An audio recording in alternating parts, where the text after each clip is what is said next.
أعوذ بالله من الشيطان الرجيم.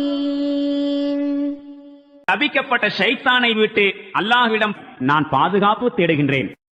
أرأيت الذي ينهى அவரை தடுப்பவனை நீர் பார்த்தீரா? عبدا إذا صلى அடியார் ஒருவர் தொழுது கொண்டிருக்கையில் أرأيت إن كان على الهدى நீர் என்ன நினைக்கிறீர்?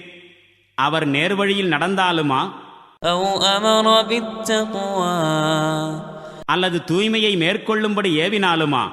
أرأيت إن كذب وتولى தடுக்கக்கூடிய இந்த மனிதன் சத்தியத்தை பொய்யென்று தூற்றினால் மேலும் புறக்கணிக்கவும் செய்தால் அவனை பற்றி நீர் என்ன கருதுகின்றீர்? ألم يعلم بأن الله يرى அல்லாஹு பார்த்து கொண்டிருக்கின்றான் என்பது அவனுக்கு தெரியாதா?